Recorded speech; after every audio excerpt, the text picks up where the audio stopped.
क्या इसे देखकर आपको कुछ अजीब सा महसूस नहीं हुआ? जी हाँ, अभी आप जो अपनी स्क्रीन पर देख रहे हैं ये मकड़ियों का छत्ता है। खैर इसे हम छत्ता तो नहीं कह सकते, लेकिन जो भी कहते हो आप बस समझ लीजिए, जो भी इसे सोचकर देख लीजिए। और साथ में ये भी सोच लीजिएगा कि अगर आपका हाथ इसके अंदर चला जाए तो क्या होगा। और अब जरा इस फोटो को देखिए। इस फोटो की असली कहानी मैं आपको जल्दी ही इस वीडियो में आगे बताने वाला हूँ। खैर आगे बढ़ने से पहले प्लीज एक वीडियो को लाइक दे दें और कमेंट्स में पिक में लिख दें, ताकि कल की वीडियो में मैं आपको शाउट आउट दे दूं। आपने हैरी पॉटर मूवी जरूर देखी होगी, जिसमें आपने वो चादर भी देखी होगी जिसे ओढ़ कर ये लड़का गायब हो जाता है। खैर ये तो मूवीज की बात है, इसमें तो कुछ भी हो सकता है, पर क्या ये असल जिंदगी में संभव है? तो जवाब है नहीं, पर कुछ हद तक हाँ। मैंने इसलिए हाँ बोला क्योंकि हमारे पास साइंस मौजूद है और यकीन मानिए साइंस कुछ भी कर सकती है। और इसी साइंस की वजह से आज इंसानों ने एक इनविजिबल क्लॉथ बना लिया है। इस कंपनी का नाम है हाइपर स्टेल्थ, जिन्होंने एक ऐसा मटेरियल तैयार किया है जिसके पीछे जाकर आप अपने आप को छुपा सकते हैं। लेकिन मैं आपको इसकी कुछ खास बातें पहले ही बता देता हूं। सबसे पहली बात तो ये कंपनी कैमोफ्लेज बनाने के लिए मशहूर है और इस तरह के कैमोफ्लेज बड़े बड़े देशों की सेनाओं के लिए बनाए जाते हैं। और ये इनविजिबल क्लॉथ को भी अमेरिकी सेना के लिए तैयार किया गया है। ये कपड़ा पूरी तरह से स्नेल्स लॉ पर आधारित है और आम भाषा में बताऊं तो ये मटेरियल लाइट को पूरी तरह से रिफ्लेक्ट कर देता है, जिससे इसके पीछे छुपी चीज कभी सामने नहीं आ पाती। अगर आप दूर या पास जाकर भी इस कपड़े के पीछे छिपी चीज को देखेंगे तो वो आपको नहीं दिखाई देगी, है ना कमाल। अब जरा इस घोंगे को देखिए। यकीन मानिए क्या पता है घोंगा आपके घर के आसपास ऊपर नीचे आगे पीछे कहीं भी हो सकता है। इस घोंगे का नाम एम्बर स्नेल है और इसे इंसान की त्वचा पर चलना बहुत पसंद है। लेकिन क्या आपको पता है कि इस घोंगे का जन्म ही एक इन्फेक्शन के साथ होता है और जो इसके सर पर आप बड़े बड़े सींग देख रहे हैं यही वो इन्फेक्शन है जिसमें पैरासाइट्स भरे होते हैं, जिन्हें ग्रीन बैंडेड ब्रूड सैक कहा जाता है। इनका जन्म इस घोंगे के जन्म के साथ ही हो जाता है। आमतौर पर लोग इन पैरासाइट्स को देखकर इस बात में धोखा खा जाते हैं कि ये घोंगे की आंखें हैं, और अगर सही मायने में बात करूं तो इन्हीं पैरासाइट्स की वजह से ये घोंगा जिंदा भी रह पाता है। जी हाँ, ये पैरासाइट्स लगातार अपने शेल में रहते हुए ऊपर नीचे होकर हिलते डुलते रहते हैं, जिससे इस हलचल की तरफ ऊपर उड़ रहे पक्षी बहुत जल्दी खींचे चले आते हैं। और जब कोई बेचारा पक्षी इस घोंगे को खाने के लिए या फिर इन पैरासाइट्स को खाने के लिए इन पर हमला करता है तो ये पैरासाइट्स उस शिकारी पक्षी के अंदर जाकर उसको ही अंदर से खाना शुरू कर देते हैं। उसके पूरे शरीर को अंदर से खाकर ये पैरासाइट्स उसी पक्षी के अंडे के थ्रू बाहर निकल आते हैं और इस तरह से इस घोंगे की लाइफ साइकिल चलती रहती है। ये पैरासाइट्स ना सिर्फ किसी के भी शरीर को खोखला बना देते हैं, बल्कि वो बेचारा पक्षी चलता फिरता ज़ॉम्बी बन जाता है। अब जरा इस सांप को देखिए। आप कहेंगे कि इस सांप में क्या अजीब है, तो जवाब है कि इस सांप का सर मर चुका है लेकिन शरीर अभी भी जिंदा है। बेशक इसके सर में अब कोई जान नहीं बची, लेकिन इस सांप का बाकी का शरीर इस बात को मानने को तैयार नहीं है कि वो मर चुका है। क्या ये कोई ज़ॉम्बी जैसा सांप नहीं दिख रहा? हमें पता है कि सांप ठंडे खून वाले रेप्टाइल्स होते हैं जिनका मेटाबॉलिज्म बहुत स्लो होता है, जिसका मतलब यह है कि इसकी मांसपेशियों को जिंदा रहने के लिए ज़्यादा ऑक्सीजन की ज़रूरत नहीं पड़ती। और यहाँ पर भी कुछ ऐसा ही हो रहा है। बेशक इस सांप की जान जा चुकी हो, लेकिन इसकी मांसपेशियां बची कुची ऑक्सीजन की वजह से हिल डुल रही हैं। और ये ना सिर्फ कुछ सेकंड्स या मिनटों के लिए बल्कि कई घंटों के लिए ऐसे ही हिलता डुलता रहेगा। ऐसा ही कुछ आपने कभी ना कभी जरूर छिपकली की पूंछ के साथ देखा होगा।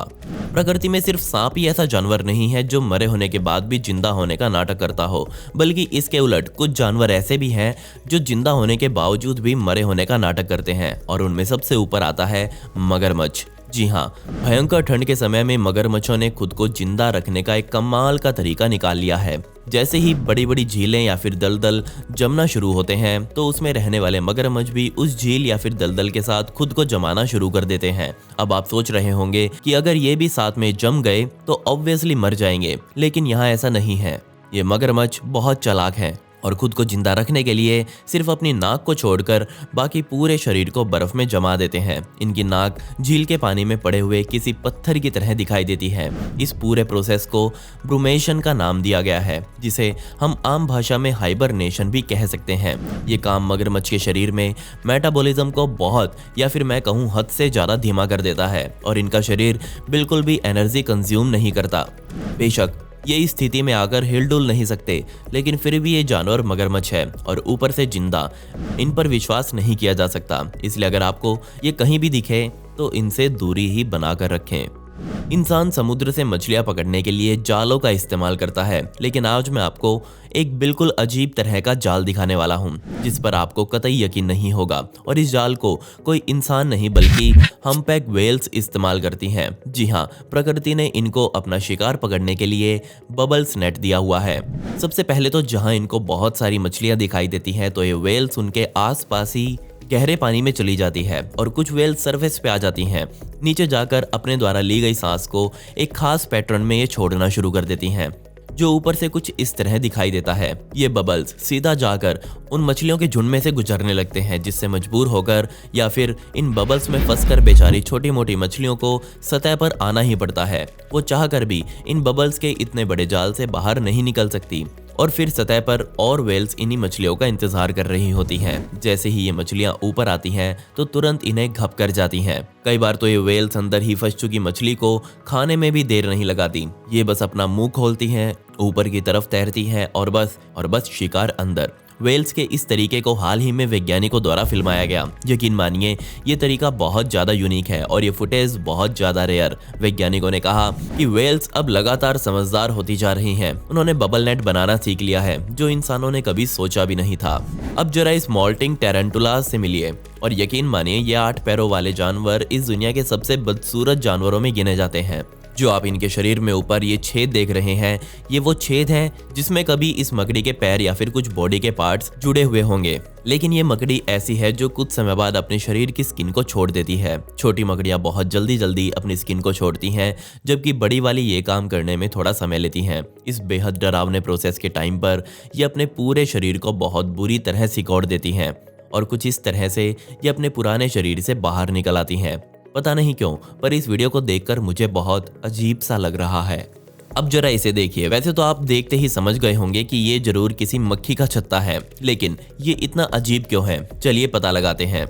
अब इस छत्ते के बारे में मैं आपसे डिस्कस करूं उससे पहले जरा इस दिल दहला देने वाले स्केलेटन को देखिए। सन 2014 में घर के बाहर ऐसे ही नकली स्केलेटन पड़ा हुआ था। ये लकड़ी का कंकाल कई दिनों तक खुले में पड़ा रहने की वजह से हॉर्नेट मछलियों का शिकार हो गया और उनकी नजरों में आ गया।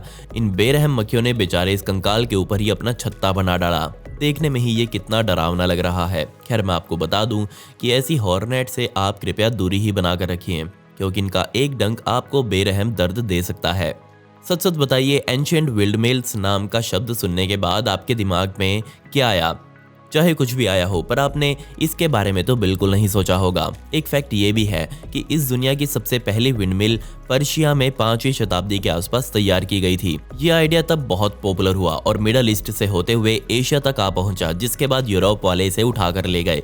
बेशक आज के समय में उस जमाने की लगभग सभी विंडमिल्स को तहस नहस कर दिया गया है, लेकिन ईरान जैसे देश में आप आज भी ऐतिहासिक दुनिया में एकमात्र बची हुई इस विंडमिल को देख सकते हैं, जिसे 7वीं शताब्दी में तैयार किया गया था। ये आपको नेश्ताफन शहर में दिखाई देगी और ये वो इलाका है जहां ईरान में सबसे ज्यादा तेज हवाएं चलती हैं और इन हवाओं की रफ्तार 119 किलोमीटर प्रति घंटा की भी हो जाती है। यहाँ आपको एक या दो बल्कि 20 से 25 विंडमिल्स दिखाई देंगी, जिनकी लंबाई 20 मीटर से भी ऊंची है। हैरानी वाली बात यह है कि इन सभी विंडमिल्स को लकड़ी, क्ले और बांस की सहायता से बनाया गया है। बेशक आज हम बहुत आधुनिक विंडमिल्स का इस्तेमाल करते हैं, लेकिन ये अपने समय की चरम आधुनिकता थी। इन विंडमिल्स में 8 रोटेटिंग चैम्बर्स लगे हुए हैं। हवा का दबाव बढ़ने से ये ब्लेड घूमते हैं।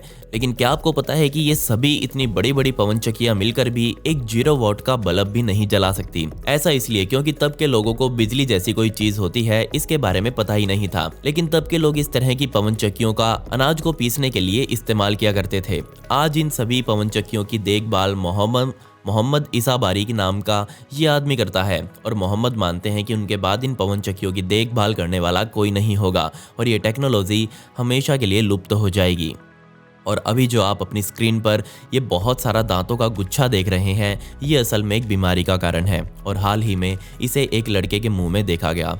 उसके मुंह में इतने सारे दांत आ गए कि उसका ऊपर वाला जो जबड़ा होता है और नीचे वाला जबड़ा होता है पूरी तरह दांतों से भर चुका है। ये देखने में ही कितना डरावना लग रहा है।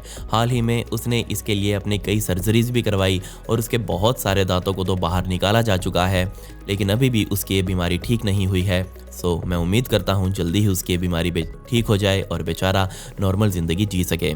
खैर पिछली वीडियो का शाउट आउट फातिमा फरहान को and comment pick me to get a shout out in next video. आपको ये वीडियो कैसी लगी कमेंट्स में वो भी बता दें।